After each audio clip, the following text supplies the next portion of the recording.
The champagne glass trembled slightly in my hand as CEO Richard Blackwood raised his voice above the holiday party chatter.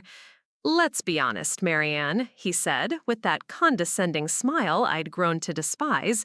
"You're easily replaceable. Any fresh college graduate could do your job for half the salary." The room fell silent. I took a sip of champagne, smiled back, and said nothing. What he didn't know was that I'd already signed the acquisition papers that morning. I'd love to know which corner of the globe you're watching from. And if this story speaks to you, make sure to subscribe. Tomorrow's video is one you absolutely can't miss. 6 months earlier, I was just another mid-level financial analyst at Pinnacle Marketing Solutions, a boutique advertising agency in downtown Chicago. The company specialized in digital campaigns for mid-sized businesses, and despite being only 32, I'd worked there for 8 years, climbing from an entry-level position to senior financial analyst. My cubicle sat in the corner of the 3rd floor, overlooking the bustling streets of the Loop District. Richard Blackwood had inherited the company from his father 3 years prior. Unlike his father, who'd built the business through genuine relationships and innovative thinking, Richard ruled through intimidation and micromanagement. He was the type of boss who took credit for successes and blamed others for failures. At 38, he drove a bright red Porsche and wore custom-tailored suits that probably cost more than most employees made in a month. My breaking point came during a particularly brutal quarterly review in September. I'd spent weeks preparing a comprehensive analysis showing how the company could increase profits by 15% through strategic cost optimization and client retention programs. Richard barely glanced at my presentation before dismissing it entirely. "Marianne, I appreciate the effort, but let's stick to what you know best, crunching numbers," he said, not even looking up from his phone. "Leave the strategic thinking to people who actually understand business." What stung wasn't just the dismissal, it was the pattern. Richard consistently overlooked my contributions while promoting less qualified male colleagues. When I suggested expanding into social media analytics, he called it too risky. When Tom Brennan from accounting suggested the exact same thing 2 weeks later, Richard praised his innovative thinking and gave him a promotion.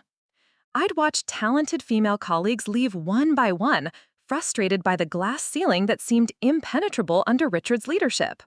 Sarah Chen, our former creative director, left for a competitor after being passed over for the head of department position 3 times. Jessica Martinez from Client Relations quit after Richard publicly berated her during a team meeting for speaking out of turn. The final straw came during a client presentation in early October. We were pitching to Midwest Manufacturing, a potential $1 million account. I'd developed the entire financial projection model and ROI analysis that formed the backbone of our proposal. During the meeting, Richard presented my work as his own creation, barely acknowledging my presence in the room. "As you can see from this analysis I've prepared," he said, clicking through my slides, "Pinnacle can deliver exceptional value through these targeted campaigns." When the clients asked detailed questions about the financial modeling, Richard stumbled and had to defer to me, introducing me as one of our junior analysts who helped with the calculations. After we landed the account, Richard took full credit in the company newsletter and used it to justify his own salary increase. That evening, sitting in my small apartment in Lincoln Park, I made a decision that would change everything. I started researching Richard's financial situation and the company's ownership structure. What I discovered was fascinating. Despite his expensive lifestyle, Richard was heavily leveraged. The Porsche was leased, his Gold Coast condo was mortgaged to the hilt, and he'd been drawing significant advances against future profits to fund his lifestyle. More importantly, Pinnacle Marketing Solutions wasn't as financially stable as it appeared.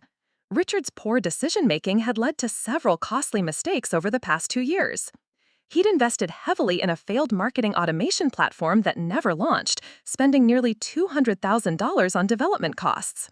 He'd also lost 3 major clients due to failed campaigns that resulted from his refusal to listen to his team's strategic recommendations. The company was hemorrhaging cash, but Richard had been creative with the books, moving expenses between quarters and delaying vendor payments to make the financial picture look rosier than reality. As the senior financial analyst, I had access to all the real numbers, and what I saw was a company teetering on the edge of serious financial trouble. That's when I remembered something my grandmother had told me years earlier. Margaret Sullivan had been one of the few female business owners in 1960s Boston, running a successful printing company after my grandfather's death. Marianne, she'd said during one of our Sunday dinners, if you ever find yourself working for someone who doesn't appreciate your value, don't waste time trying to change their mind. Create your own opportunity. She'd left me a substantial inheritance when she passed away 2 years earlier, nearly $400,000 that I'd been keeping in conservative investments. Combined with my savings and the equity in my Lincoln Park condo, I had access to roughly $600,000 in liquid assets. The idea started as a fantasy, but quickly became a serious plan. What if I could acquire Pinnacle Marketing Solutions myself? Richard clearly didn't understand the business he'd inherited, and his financial mismanagement had created an opportunity. If the company was struggling as much as my analysis suggested, he might be more willing to sell than anyone realized. I spent my evenings and weekends conducting due diligence. I reviewed 5 years of financial statements, client contracts, and operational data. I analyzed the competitive landscape and identified opportunities Richard had missed. Most importantly, I developed a detailed turnaround plan that could restore the company to profitability within 18 months. The numbers were compelling. Despite Richard's mismanagement, Pinnacle had strong client relationships, talented employees, and solid market positioning. The company's problems were primarily leadership and strategic focus, both fixable issues. With proper management, the company could be worth 3 to 4 times its current distressed valuation. I also realized I wouldn't have to go it alone. Through my professional network, I'd maintained relationships with several former colleagues who'd left Pinnacle due to Richard's management style. Sarah Chen had started freelancing and was looking for more stable work. Jessica Martinez had joined a competitor but wasn't happy with their company culture. These weren't just talented professionals, they were people who understood Pinnacle's potential and had personal reasons to see it succeed under better leadership. In November, I quietly reached out to a business broker I'd met at a professional development seminar. Patricia Hendricks specialized in small to mid-sized company acquisitions and had experience with distressed sales.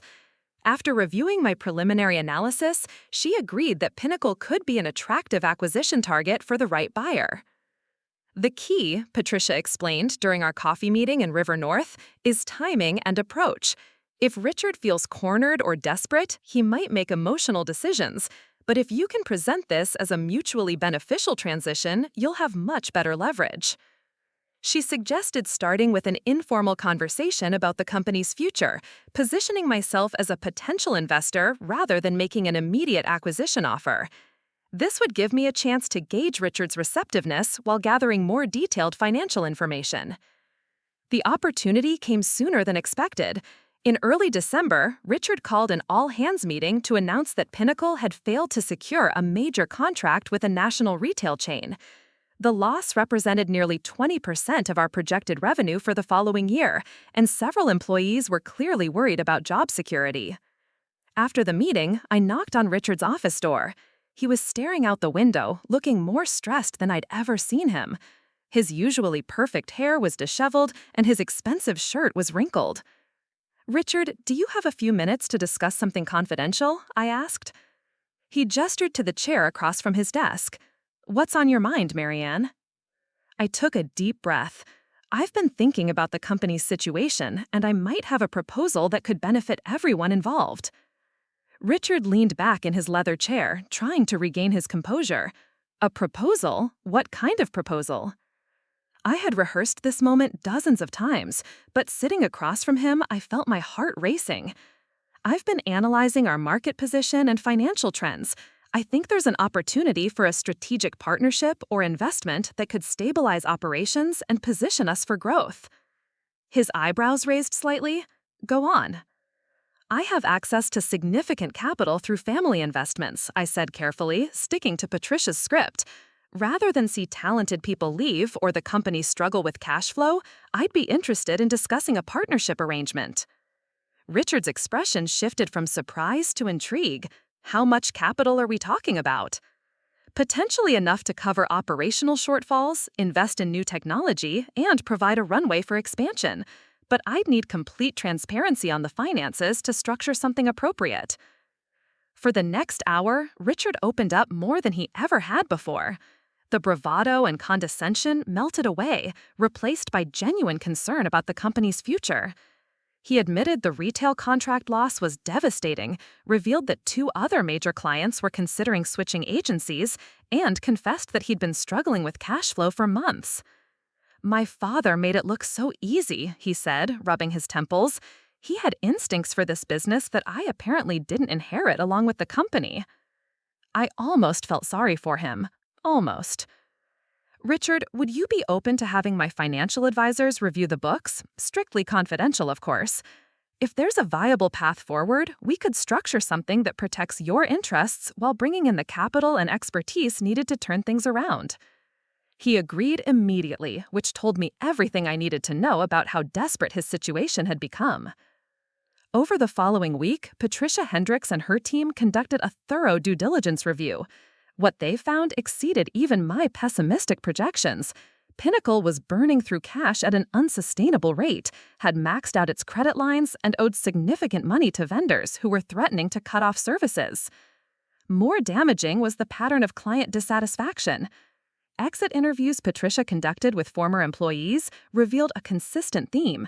Clients were increasingly frustrated with Richard's hands-off approach and his tendency to promise deliverables without consulting his team about feasibility.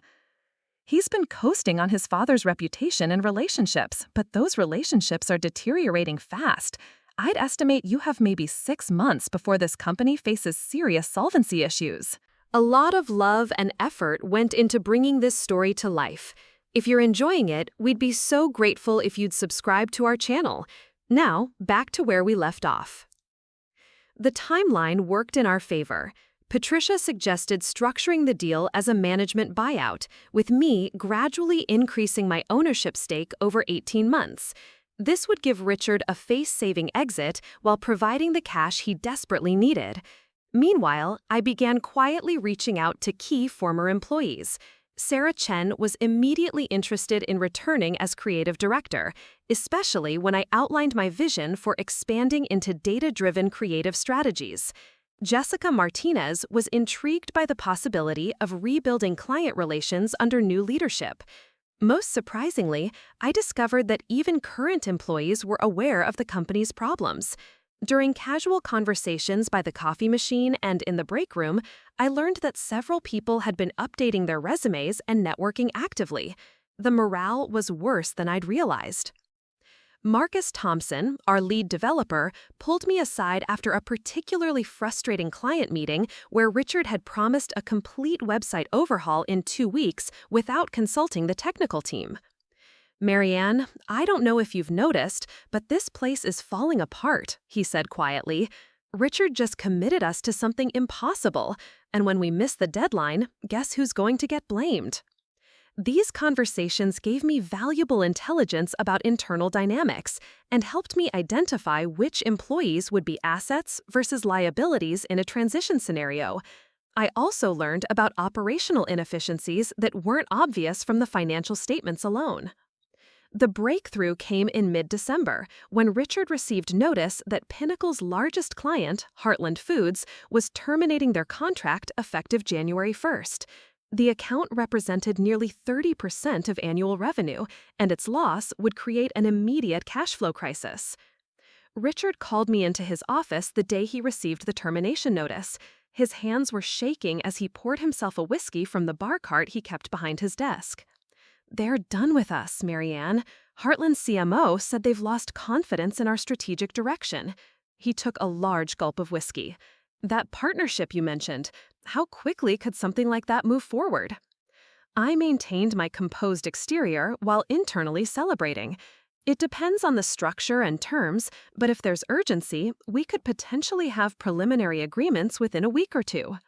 "What would you need from me?" "Complete financial transparency, operational data, and authority to speak with key clients about the transition.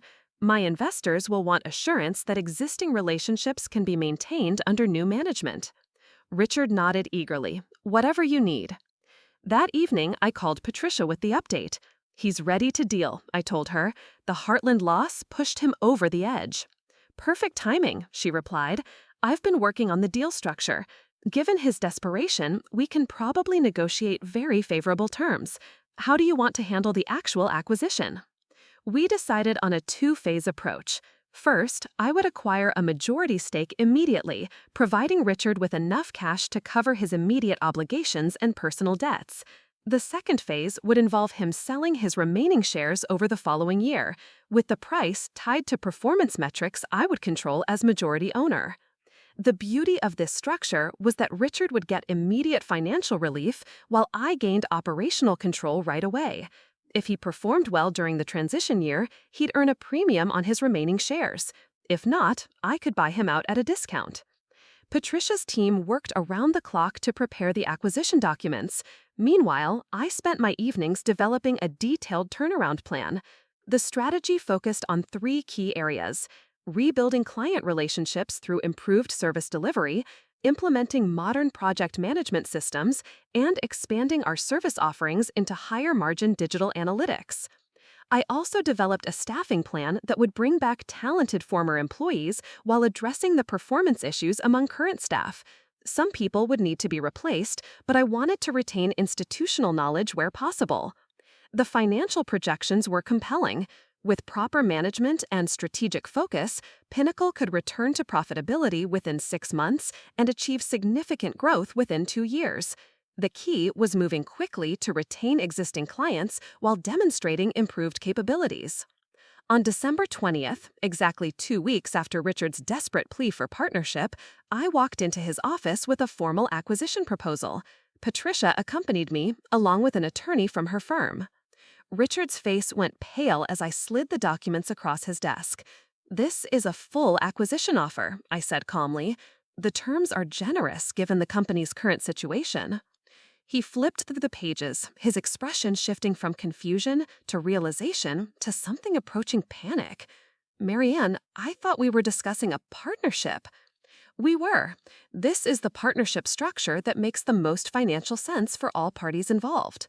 The offer was for $800,000, roughly half of what the company had been worth 2 years earlier, but more than fair given its current distressed state. Richard would receive $400,000 immediately, with the remainder paid over 12 months based on performance targets. "You'll retain a consulting role during the transition," Patricia explained, "with the option to remain as a senior advisor if the working relationship proves successful." Richard stared at the documents for nearly 10 minutes without speaking. Finally, he looked up at me with a mixture of respect and resentment. "You planned this," he said quietly. "The whole partnership conversation was just reconnaissance." I met his gaze steadily. "I plan to save a company that I care about from poor leadership. Whether you want to characterize that as opportunistic or strategic is your choice." He signed the preliminary agreement that afternoon, with closing scheduled for December 30th. The company Christmas party was scheduled for December 23rd, just 3 days later.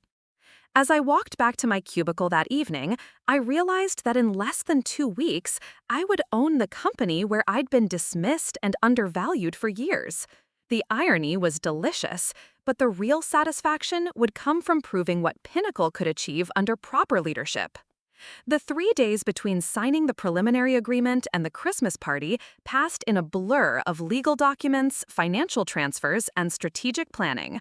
I maintained my normal work routine, but internally, I was preparing for the most important professional moment of my life. Patricia had insisted on accelerating the closing timeline. "Strike while the iron is hot," she advised. "Richard's in survival mode right now, but desperation can turn into resentment quickly. We want this locked down before he has time to second-guess the decision or seek outside advice." The final closing documents were scheduled to be signed on December 30th, but the wire transfers and legal filings would make me the majority owner effective December 24th, Christmas Eve. The timing seemed almost poetic. On December 22nd, I received an unexpected call from David Hartwell, CEO of Hartwell Communications, one of Chicago's largest marketing agencies. Someone had leaked news of Pinnacle's financial troubles, and David was calling to discuss acquiring our client portfolio. "Marian, I hear Richard's having some cash flow challenges," he said with barely concealed excitement. We'd be interested in taking those clients off his hands. Smooth transition, competitive compensation for the accounts. This was exactly the kind of vulture behavior that Patricia had warned me about. Word was getting out about Pinnacle's vulnerability, and competitors were circling. If I didn't move fast to stabilize operations, the company could be picked apart by larger agencies before I had a chance to implement my turnaround strategy. That's interesting, David, but I think Richard's situation is more stable than the rumors suggest, I replied carefully. You might want to focus on your own client acquisition rather than counting on distressed opportunities. After hanging up, I immediately called Patricia. The sharks are circling. How quickly can we accelerate the transition announcement? We could make the ownership change public right after the holiday party, she suggested. That would give you immediate credibility with clients while demonstrating that Pinnacle has new leadership and capital backing. The party itself was being held at the Palmer House downtown, in the same ballroom where Pinnacle had celebrated its 10th anniversary 3 years earlier. Richard had insisted on maintaining the expensive venue despite the company's financial problems, another example of his misplaced priorities. I spent the morning of December 23rd preparing for what I knew would be a pivotal evening. I'd chosen a navy blue dress that projected confidence without being flashy, and I'd rehearsed various scenarios for how to handle Richard's inevitable attempts to salvage his reputation. The party started at 6 o'clock, with cocktails and networking in the main ballroom. I arrived fashionably on time, surveying the room and noting which employees seemed genuinely happy versus those who were clearly attending out of obligation. Sarah Chen had agreed to attend as my guest, even though she no longer worked for the company. Her presence would send a subtle signal about my plans for rebuilding the creative team. Jessica Martinez couldn't make it due to family obligations, but she'd promised to be available for transition discussions after the holidays. Richard was holding court near the bar, regaling a group of junior employees with stories about his father's early business successes. He was drinking heavily, something I'd noticed happening more frequently during the past few weeks as his stress levels increased. Around 8 o'clock, after the dinner service had concluded, Richard took the microphone for his traditional year-end address. These speeches had become increasingly awkward over the past 2 years as the company's performance declined, but tonight felt different. There was an edge to his voice that suggested he was struggling to maintain his composure. Ladies and gentlemen, thank you all for another year of dedication to Pinnacle Marketing Solutions, he began, his words slightly slurred. As we look ahead to next year, I want you to know that changes are coming. Big changes. The room went quiet. This wasn't the typical motivational closing Richard usually delivered. There was an edge to his voice that suggested he was struggling to maintain his composure. Some of you may have heard rumors about our financial situation, he continued, swaying slightly at the podium. Well, I'm here to tell you that those rumors are greatly exaggerated. Yes, we've had some challenges, but we've also secured new investment that will take us to the next level. I felt Sarah's hand touch my arm as she whispered, "Is he talking about you?" Richard's gaze swept across the room and landed on me. For a moment, our eyes locked, and I saw something dangerous in his expression. The alcohol and stress had stripped away his usual pretense of professionalism. In fact, he said, his voice grown louder, I want to thank Marianne Sullivan for her partnership in securing our future. Stand up, Marianne. Let everyone see our newest investor. The room turned to look at me. I remained seated, maintaining a neutral expression while internally calculating how to respond. This wasn't the controlled announcement Patricia and I had planned. Oh, come now, Marianne, don't be modest, Richard said, his tone becoming more aggressive. After all, you've been so instrumental in our recent strategic discussions. I stood slowly, acknowledging the attention with a brief nod, but saying nothing. The room was completely silent now, sensing the undercurrent of tension between us. Richard raised his champagne glass in a mock toast. To partnerships, he said with a bitter smile, and to learning who your real friends are in this business. The comment landed awkwardly, and several employees exchanged confused glances. Richard was clearly spiraling, but I needed to maintain my professionalism regardless of his behavior. To successful partnerships, I replied diplomatically, raising my own glass briefly before sitting back down. But Richard wasn't finished. The alcohol and his wounded pride were driving him toward a confrontation that could damage both of us professionally. You know, Marianne, I've been thinking about our conversation the other day, he said, abandoning the microphone and walking closer to my table. About partnership and strategic thinking and who really understands this business. The room was watching this exchange like a tennis match, unsure whether to intervene or flee. I could see Marcus Thompson near the back of the room, looking deeply uncomfortable. Several senior employees were glancing toward the exits. Richard, I said quietly, perhaps this conversation would be better suited for the office. Oh no, I think our colleagues should hear this, he replied, his voice carrying across the silent ballroom, because I want everyone to understand something about respect and loyalty and knowing your place in an organization. He was now standing directly beside my table, close enough that I could smell the alcohol on his breath.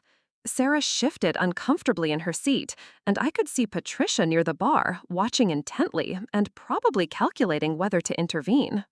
The truth is, Marianne, that despite your financial contributions, you're still just a numbers person, he said, his voice dropping to what he probably thought was a confidential tone, but was clearly audible throughout the room. You can run spreadsheets and analyze data all day long, but at the end of the day, you don't have the vision or leadership skills to run a company like this. The insult hung in the air like smoke.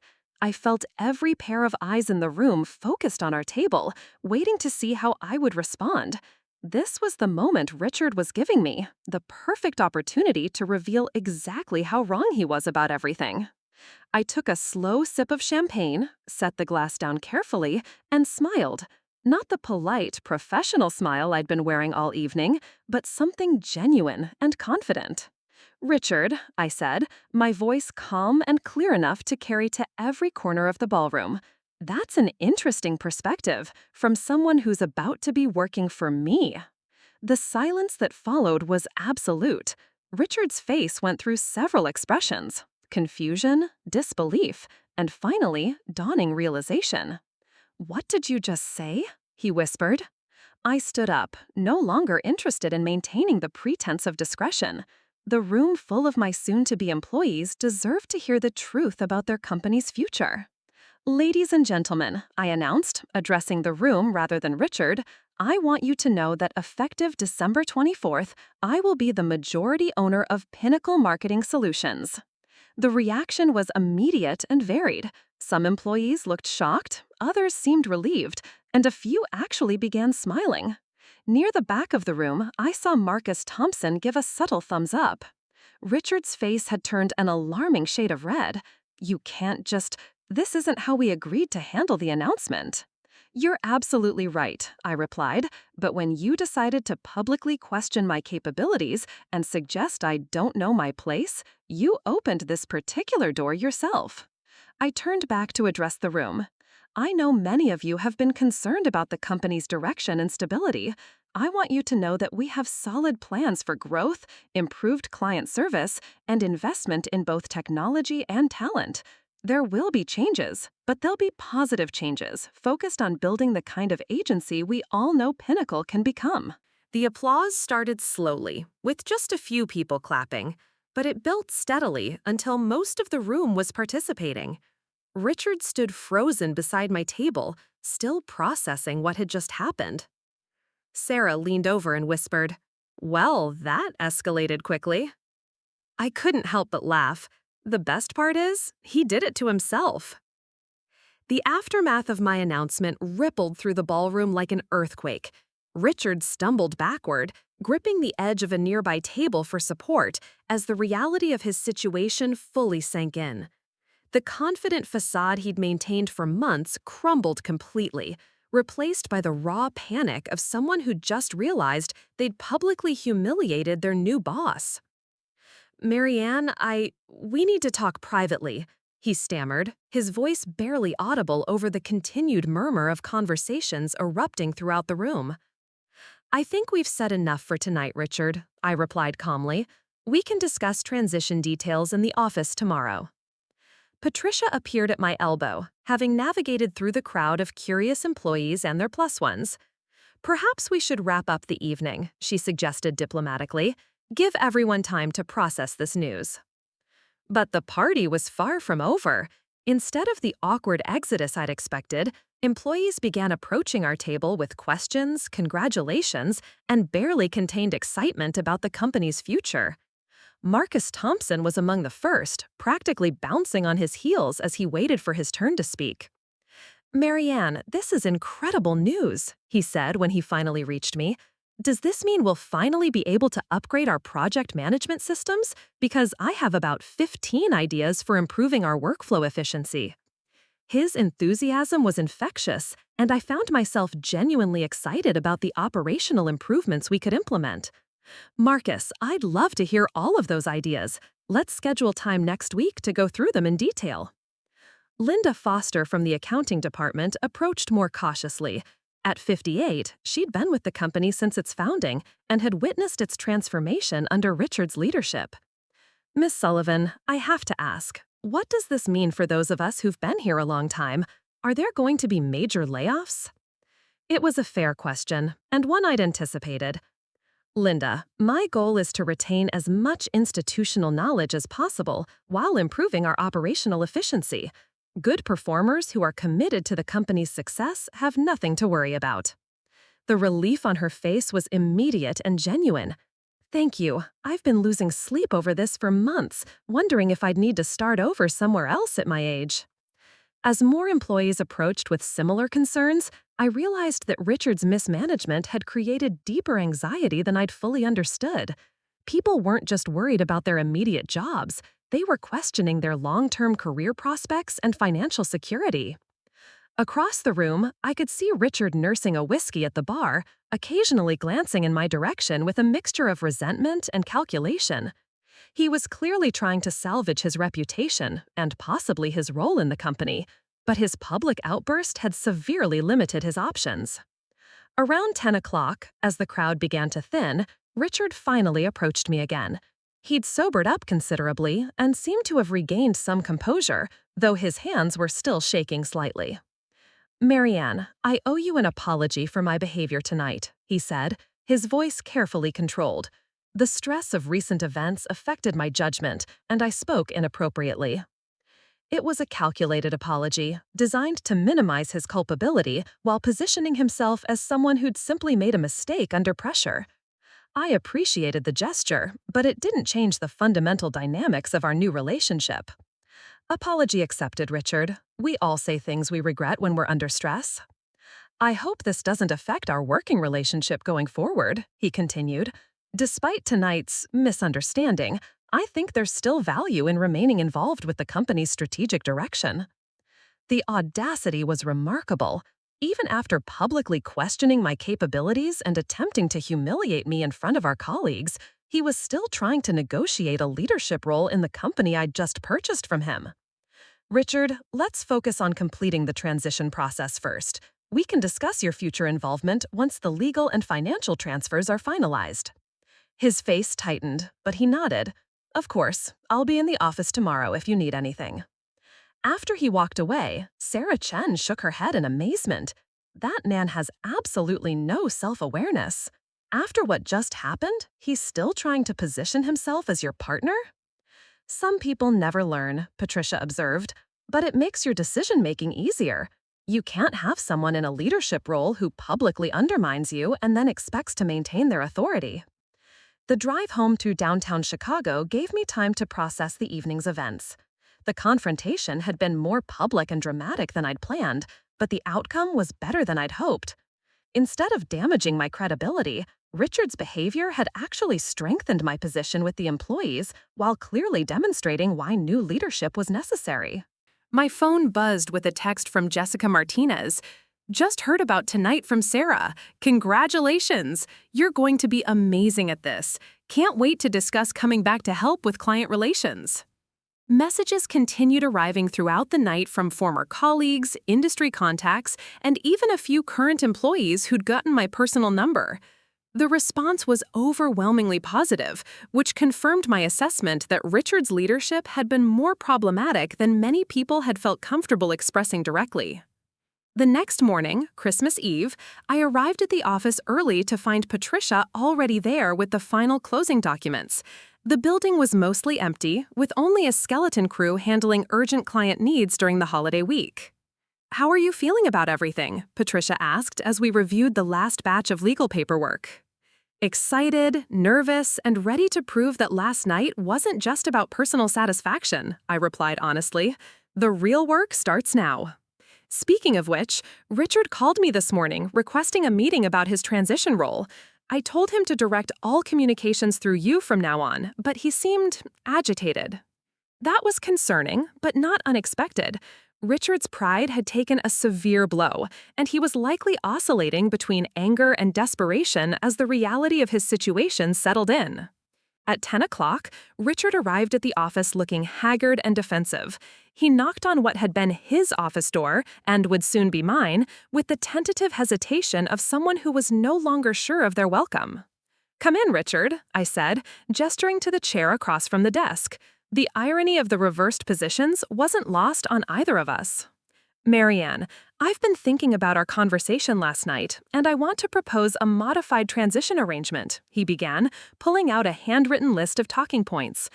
"Given my knowledge of client relationships and operational history, I think it would benefit everyone if I remained as president while you handle the financial and strategic oversight as CEO." The proposal was absurd, but I let him continue. "This would provide continuity for our clients and employees while allowing you to focus on the areas where your expertise adds the most value: financial management and business development." It was classic Richard, attempting to reframe his demotion as a collaborative decision while retaining operational control of the company. The fact that he'd prepared talking points suggested he'd spent considerable time crafting this pitch. "Richard, I appreciate your concern for continuity, but the ownership structure we agreed to gives me operational control effective today. You're welcome to remain as a consultant during the transition period, but the president position will be eliminated." His face flushed red. "Eliminated? Marianne, you can't just destroy the organizational structure my father built. There are legal implications, employee contracts, client expectations, all of which have been reviewed by our legal team and accounted for in the transition plan," I interrupted gently. "The company needs streamlined leadership and clear accountability. Having competing power structures would undermine both of our objectives." The meeting continued for another 30 minutes, with Richard becoming increasingly desperate in his attempts to negotiate a face-saving role. Finally, he played what he clearly considered his trump card. "Fine, Marianne. If you're determined to push me out completely, I want you to know that I've been in discussions with several of our major clients about the transition. They have concerns about the company's direction under new leadership." It was a threat, poorly disguised as a warning. Richard was suggesting he could sabotage client relationships if I didn't accommodate his demands for continued authority. I looked at him calmly, recognizing this is the moment that would define our entire future working relationship. "Richard, are you telling me that you've been undermining client confidence in the new ownership structure?" The question caught him off guard. "I wouldn't call it undermining. I've been honest about the challenges of transition and the importance of experienced leadership." "I see. Well, in that case, I think it's best if we accelerate your departure timeline. Your final day will be December 31st, with full compensation through that date. Patricia will handle the details." The shock on his face was complete. He'd expected his threat to strengthen his negotiating position, but instead it had eliminated his remaining leverage entirely. "You can't do this, Marianne. I have legal rights, contractual protections, all of which provide for termination with cause, including actions detrimental to client relationships or company reputation. Your own admission just provided that cause." Richard left the office that afternoon, his expensive suits and personal items packed into boxes by security. The dramatic exit he'd probably envisioned became a quiet, ignominious departure, witnessed only by a few employees working through the holiday week. As I sat in my new office that evening, watching the Chicago skyline light up for Christmas Eve, I reflected on how completely the power dynamic had shifted in just 6 months. Tomorrow, I would begin implementing the turnaround plan that would prove Richard had been wrong about everything: my capabilities, my vision, and my understanding of what the company could become. January 2nd marked my first official day as CEO of Pinnacle Marketing Solutions, and the transformation began immediately. I arrived at 7 a.m. to find Marcus Thompson already at his desk, surrounded by printouts and laptop screens showing various project management software demos. I couldn't sleep, he admitted sheepishly when I stopped by his workstation. I kept thinking about all the improvements we could implement now that we don't have to justify every minor expense or innovation. His enthusiasm was exactly what I'd hoped to see, but it also highlighted the extent to which Richard's micromanagement had stifled creativity and efficiency. Over the next several hours, I discovered that Marcus wasn't the only employee who'd been quietly developing improvement ideas, waiting for an opportunity to implement them. By 9 o'clock, I'd called an all-hands meeting in the main conference room. Unlike Richard's typical announcements, which focused on financial performance and vague motivational platitudes, I wanted to discuss concrete operational changes and give everyone a voice in shaping the company's future. Before we talk about where we're going, I want to understand exactly where we are, I began, addressing the room of 23 employees who represented every department from creative to accounting. I need honest feedback about what's working, what isn't, and what opportunities we're missing. The initial responses were cautious, but as people realized I was genuinely interested in their perspectives, the feedback became increasingly candid. What emerged was a picture of systemic dysfunction that went far beyond the financial problems I'd already identified. Amy Rodriguez from the creative department raised her hand tentatively. Miss Sullivan, one of our biggest challenges is the approval process. We'll spend weeks developing campaign concepts, but then they sit on the former CEO's desk for days or weeks waiting for feedback. By the time we get approval, we've missed optimal launch windows. How long should the approval process take for a typical campaign? I asked. 48 hours maximum, replied Jake Morrison, our senior copywriter. Most of our competitors can turn around approvals in 24 hours or less. Speed to market is crucial in digital advertising. This was exactly the kind of operational insight I needed. I made a note to implement streamlined approval workflows immediately, while asking for more examples of process bottlenecks. The list was extensive and eye-opening. Client deliverables were often delayed because Richard insisted on personally reviewing everything, regardless of complexity or urgency. Employee requests for professional development or training were routinely denied without explanation. Technology upgrades that could improve efficiency were postponed indefinitely due to budget concerns that apparently didn't apply to Richard's personal expenses. Most damaging were the missed business opportunities. During the past year, the team had identified potential partnerships, service expansions, and client upsell opportunities that Richard had dismissed without serious consideration. We could have doubled our revenue from the Midwest manufacturing account, explained Kelly Barnes from Client Services. They specifically asked about social media management and influencer partnerships, but Richard said we should stick to what we know instead of expanding our service offerings. I spent the rest of that first week conducting individual meetings with department heads and key employees, gathering detailed assessments of our capabilities, challenges, and opportunities. What I discovered was both encouraging and frustrating. Encouraging because the talent and potential were clearly there, frustrating because Richard's leadership had prevented the company from achieving even a fraction of its capabilities. The most significant revelation came from my conversation with Tom Chen, our data analyst and Sarah's younger brother. He'd been quietly tracking campaign performance metrics that could have transformed our client relationships if anyone had bothered to review his work. I've been building predictive models that can optimize ad spend allocation and improve conversion rates by an average of 32%, he explained, pulling up spreadsheets full of analysis I'd never seen before. But when I tried to present this to Richard, he said clients weren't interested in complicated technical stuff. The irony was staggering. Richard had criticized my focus on numbers and data while simultaneously ignoring analysis that could have significantly improved client outcomes and justified premium pricing for our services. Tom, starting next week, I want you to present these findings to our top 5 clients. We're going to make data-driven optimization a cornerstone of our service offering. His face lit up with excitement. Really? I've been hoping for a chance to show what this analysis could accomplish. Meanwhile, I was dealing with the external challenges that Richard's departure had created. Word of the ownership change had spread throughout Chicago's marketing community, and reactions were mixed. Some competitors were openly skeptical about my ability to turn around what they perceived as a failing agency, while others were aggressively trying to poach our clients during the transition period. The most serious threat came from Brandon Walsh at Velocity Marketing, who'd apparently been courting our second-largest client, Urban Dynamics, for months. He'd used news of Richard's departure to suggest that Pinnacle was unstable and couldn't provide the consistent service Urban Dynamics deserved. I scheduled an emergency meeting with Urban Dynamics Marketing Director Rachel Stone for January 8th.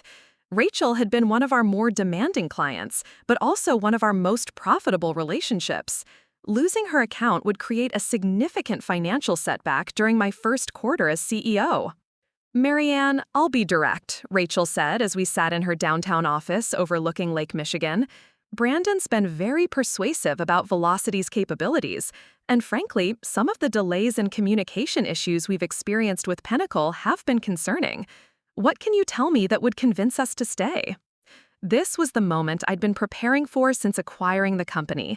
Instead of making promises about improved service or offering discounted rates, I pulled out Tom's analysis of Urban Dynamics' campaign performance over the past 18 months.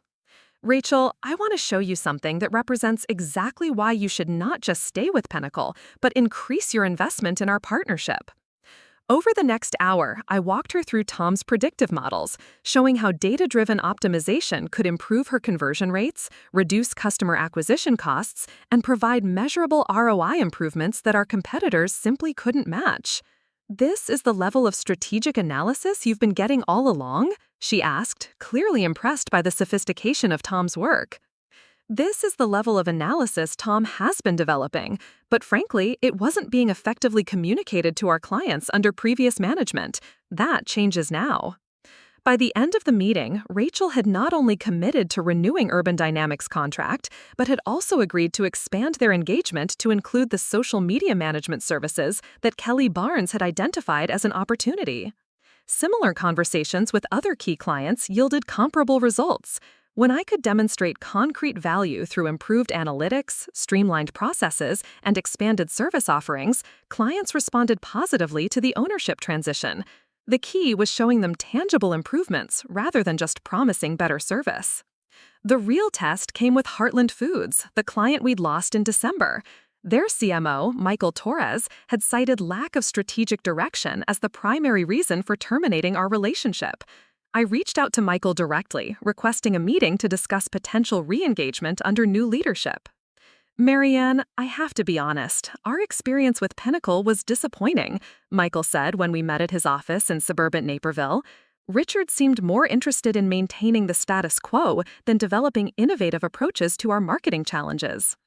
"I understand completely, and I think you'll find that our approach to strategic partnership has evolved significantly since December." I presented a comprehensive analysis of Heartland's competitive position and market opportunities, along with specific recommendations for campaigns that addressed their unique challenges in the food service industry. More importantly, I brought Sarah Chen to the meeting. She'd officially rejoined Pinnacle as creative director on January 7th, and her insights into brand positioning and messaging strategy impressed Michael immediately. "This is exactly the kind of strategic thinking we were looking for," he admitted after Sarah finished presenting her concepts for Heartland's spring product launch. "Why weren't we seeing this level of creativity and analysis when we were working with you before?" "Because the previous leadership structure didn't prioritize collaborative strategic development," I replied honestly. "My approach is to leverage the full expertise of our team to deliver comprehensive solutions, rather than limiting our scope to traditional advertising placement." Heartland agreed to a pilot engagement for their spring campaign, with the potential for expanded partnership based on performance results. It was a significant victory that would demonstrate our capabilities while providing substantial revenue during the critical first quarter of my leadership. By the end of January, the transformation was visible throughout the company. Employee morale had improved dramatically, client satisfaction scores were trending upward, and our project delivery times had decreased by an average of 40% through streamlined approval processes. Most satisfying was watching team members like Marcus, Tom, and Amy flourish under leadership that recognized and utilized their talents. The creative energy that had been suppressed under Richard's micromanagement was now driving innovation and client success in ways that exceeded even my optimistic projections. The February financial results would tell the ultimate story, but early indicators suggested that Pinnacle Marketing Solutions was not just surviving the leadership transition, it was beginning to fulfill the potential that had been there all along, waiting for someone who understood how to unlock it. March brought validation in the form of numbers that even Richard couldn't have argued with. Our Q1 financial results showed a 28% increase in revenue compared to the same period the previous year, with profit margins that exceeded my most optimistic projections. More importantly, client retention rates had jumped to 94%, while new client acquisition was up 40%. The transformation was attracting attention beyond our immediate client base. Chicago Business Journal reached out for an interview about the remarkable turnaround at Pinnacle Marketing Solutions, and industry publications were featuring our data-driven approach as an example of innovative service delivery in the digital marketing space. But success brought unexpected challenges. Our rapid growth was straining our existing infrastructure and personnel capacity. We needed to hire additional staff, expand our office space, and invest in technology upgrades to maintain service quality while scaling operations. The hiring process revealed just how much damage Richard's leadership had inflicted on our reputation within the industry. Several talented candidates expressed surprise that Pinnacle was actively recruiting, having heard rumors about financial instability and poor management culture. It took considerable effort to communicate how dramatically things had changed under new ownership. Fortunately, our employee referral program proved incredibly effective. Current staff members were enthusiastically recommending former colleagues who'd left during Richard's tenure, and many were eager to return to a company they remembered fondly from earlier years. One of the most satisfying rehires was David Kim, a brilliant digital strategist who'd quit the previous summer after Richard rejected his proposal for expanding into e-commerce marketing. David had joined a larger agency, but wasn't happy with their bureaucratic culture and impersonal client relationships. "Marianne, I have to admit, I never expected to consider coming back to Pinnacle," David said during our interview lunch at a River North restaurant. "But everything I'm hearing about the changes you've implemented sounds like the company I originally wanted to work for."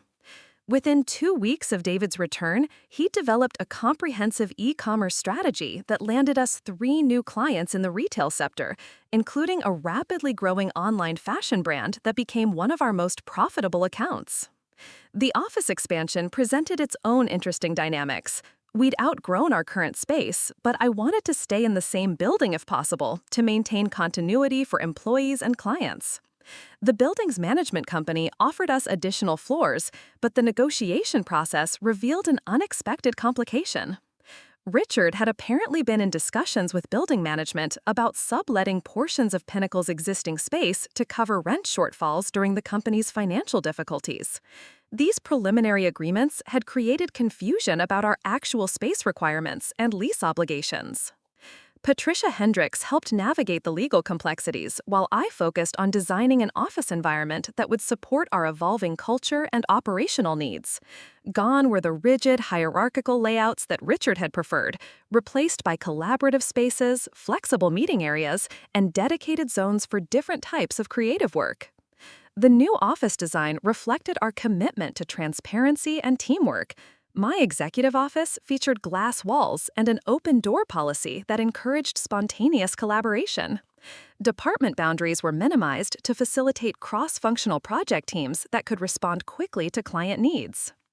April brought our biggest test yet, a competitive bid for Metropolitan Bank's complete digital marketing overhaul. The contract was worth potentially $2 million annually and would establish Pinnacle as a major player in Chicago's financial services marketing sector. Our competition included 3 agencies significantly larger than Pinnacle, with established relationships in financial services and dedicated teams for regulatory compliance issues. On paper, we were clearly the underdog, but I believed our personalized approach and data-driven methodology could differentiate us from larger, more bureaucratic competitors. The preparation process showcased everything that had changed at Pinnacle since my acquisition. Instead of Richard making unilateral decisions about strategy and presentation, we formed a cross-functional team that included representatives from creative, analytics, client services, and account management. Sarah Chen led the creative strategy development, working closely with Tom Chen's analytics team to ensure our proposed campaigns were both compelling and measurable.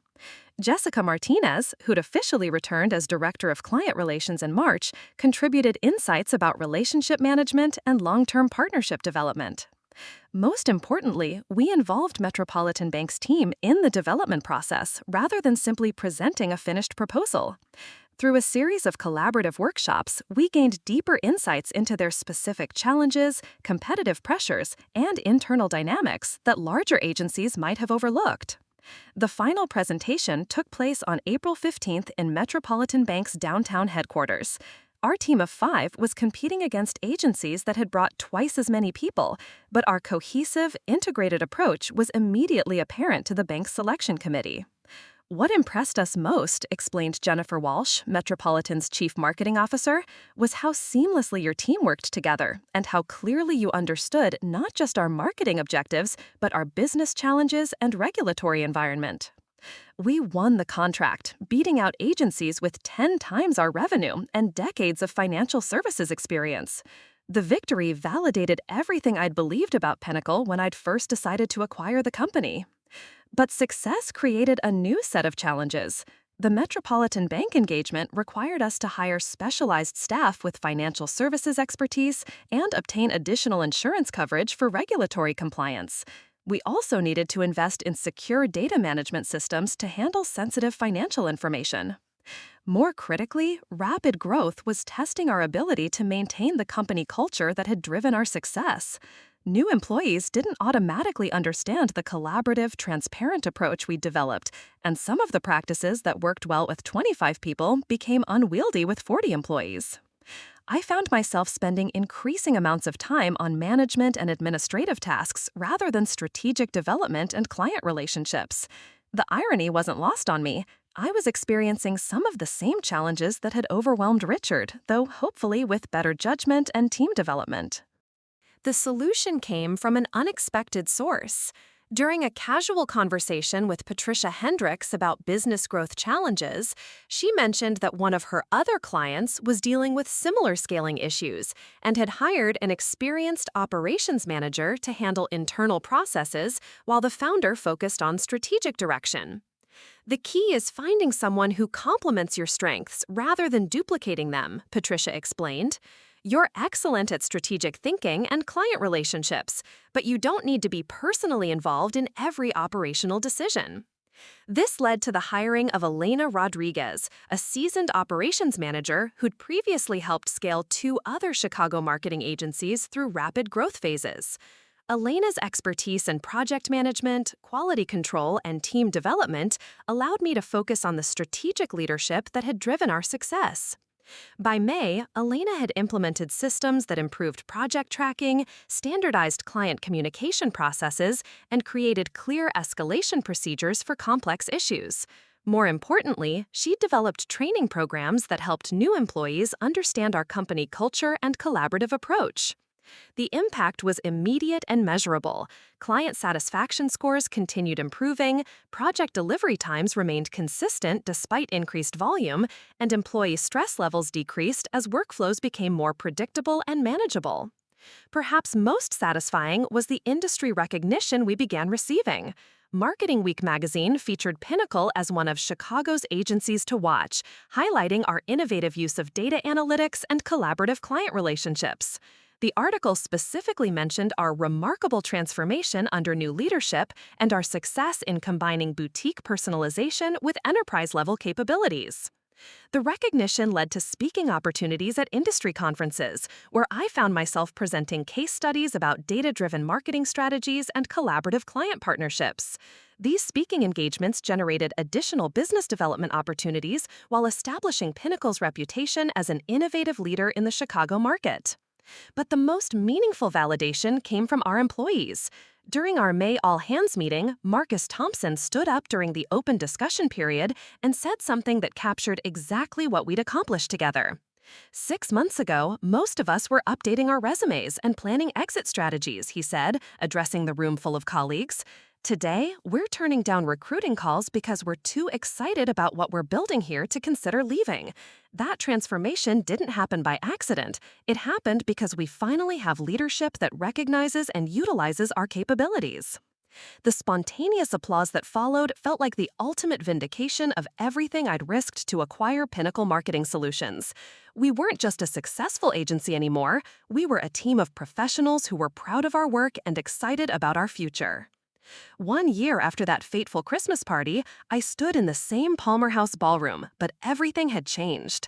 The annual holiday celebration for Pinnacle Marketing Solutions was no longer a desperate attempt to maintain morale in a failing company, it was a genuine celebration of extraordinary achievement. The numbers spoke for themselves. Annual revenue had increased by 67%, we'd expanded from 23 to 48 employees, and our client retention rate remained at an industry-leading 96%. More importantly, we'd been named Chicago's Small Agency of the Year by the American Marketing Association, a recognition that established us as one of the premier boutique agencies in the Midwest. As I looked around the room, I saw faces that told the story of transformation. Marcus Thompson was now our Director of Technology Innovation, leading a team of 6 developers who'd built proprietary analytics tools that our competitors were trying to reverse engineer. Tom Chen had been promoted to Chief Data Officer, and his predictive modeling systems were being licensed to other agencies across the country. Sarah Chen was fielding calls from national brands wanting to work with our creative team, while Jessica Martinez had built our client services department into a model of relationship management excellence that was regularly cited in industry publications. Even more satisfying were the employees who joined us during the past year. David Kim's e-commerce division had become so successful that we'd spun it off as a separate profit center. Elena Rodriguez had streamlined our operations to the point where we could handle twice the client volume with minimal increase in overhead costs. The evening's program included recognition for team achievements, client partnership milestones, and individual professional accomplishments. But the moment I'd been anticipating came near the end of the formal presentations, when I took the microphone to share some special news with the team. This time last year, many of you were uncertain about Pinnacle's future, I began, looking out at faces that were now relaxed and confident rather than anxious and worried. Tonight, I want to share some developments that demonstrate just how far we've come together. I paused for effect. First, I'm pleased to announce that we've been selected as the lead digital marketing agency for the Chicago Tourism Bureau's nationwide campaign. This 3-year engagement represents our largest single contract and will establish Pinnacle as a major player in destination marketing. The applause was enthusiastic, but I wasn't finished. Second, we've received acquisition interest from 3 national agency networks who want to partner with us to expand our data-driven approach into their markets. While we're not actively pursuing those opportunities, the fact that we're being courted rather than struggling for survival represents a complete reversal of our position from just 12 months ago. What I didn't mention was the most personally satisfying development of all. 2 weeks earlier, I'd received a call from Richard Blackwood's attorney inquiring about potential consulting opportunities at Pinnacle. Apparently, Richard's attempts to start his own agency had failed spectacularly, and he was facing significant financial difficulties. The conversation had been brief and professional. I'd explained that while I wished Richard well in his future endeavors, Pinnacle's current leadership structure didn't require external consulting services. The irony was perfect. The man who'd called me easily replaceable was now seeking employment from the company he'd nearly destroyed. After the formal program concluded, the party continued with the relaxed networking and celebration that characterized our new company culture. I found myself in conversations with employees about their career development goals, client relationship strategies, and innovative project ideas that would have been dismissed or ignored under Richard's leadership. Around 10 o'clock, Patricia Hendricks approached with a champagne flute and a knowing smile. How does it feel to be running the most successful marketing agency acquisition in Chicago's recent history? Honestly, it feels like the beginning rather than the end, I replied. 12 months ago, I was focused on proving that Richard was wrong about my capabilities. Now I'm focused on building something that will outlast both of us. Speaking of building things, Patricia said, I have a proposition for you. I've been talking with other business owners who've successfully acquired and turned around distressed companies. There's interest in forming an investment group that specializes in identifying talented professionals who are being undervalued by poor leadership. The idea was intriguing. How many other companies were struggling, not because of market conditions or competitive pressures, but simply because of incompetent management that failed to recognize and utilize their employees' capabilities? The model would be similar to what we accomplished with Pinnacle, Patricia continued. Identify companies with solid fundamentals but leadership problems, find the right internal candidates to take over operations, and provide the capital and expertise to facilitate the transition. It was an appealing concept, but also a significant commitment that would require careful consideration. For now, I was focused on continuing Pinnacle's growth and ensuring that our success was sustainable rather than just a temporary improvement. The most meaningful conversation of the evening came near midnight as the party was winding down. Linda Foster, the veteran accounting manager who'd been so worried about job security the previous year, approached me with tears in her eyes. Marianne, I wanted to thank you for giving me the chance to grow in this role, she said, her voice emotional. At my age, I never expected to learn new skills or take on additional responsibilities. But this year, I've been involved in strategic planning, financial forecasting, and even client presentations. I feel like I'm contributing in ways I never imagined possible. That conversation encapsulated everything I'd hoped to achieve when I'd first decided to acquire Pinnacle. It wasn't just about proving Richard wrong or demonstrating my own capabilities. It was about creating an environment where talented people could reach their full potential. As I drove home through downtown Chicago that night, I reflected on the journey from Richard's humiliating dismissal to tonight's celebration of unprecedented success. The acquisition had been risky, expensive, and emotionally challenging, but it had also been the most rewarding professional experience of my career. The real victory wasn't the financial returns, impressive as they were.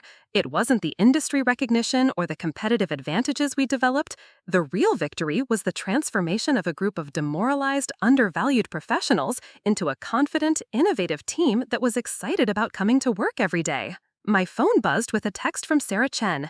Thank you for believing in us when we'd stopped believing in ourselves. Here's to year 2. Similar messages continued arriving throughout the drive home, from employees, clients, industry contacts, and even competitors who'd witnessed our transformation and wanted to understand how we'd accomplished such dramatic improvement in such a short time frame. The following Monday, I would begin developing our strategic plan for the next phase of growth. We'd identified expansion opportunities in Milwaukee and Minneapolis, and several major brands had expressed interest in working with our team on national campaigns. But for now, I was content to savor the satisfaction of having proved that Richard Blackwood had been catastrophically wrong, my capabilities, my understanding of the business, and most importantly, my ability to recognize and develop the talent that had been there all along, waiting for leadership that knew how to unlock it. The woman he'd called easily replaceable had not only replaced him, but had built something better than he'd ever imagined possible. Sometimes the best revenge isn't getting even, it's getting ahead and taking everyone else with you. As I pulled into my Lincoln Park driveway, I smiled at the memory of that champagne glass trembling in my hand exactly 1 year ago when Richard had delivered his devastating insult in front of our colleagues. Tonight, that same hand had held a trophy recognizing Pinnacle Marketing Solutions as Chicago's Small Agency of the Year. The transformation was complete, but the story was just beginning. Looking for more? We've got 2 amazing stories ready for you right on screen. If this one touched you, these are absolutely worth your time. Click to watch them now. And hey, subscribe and hit that bell to never miss our latest uploads.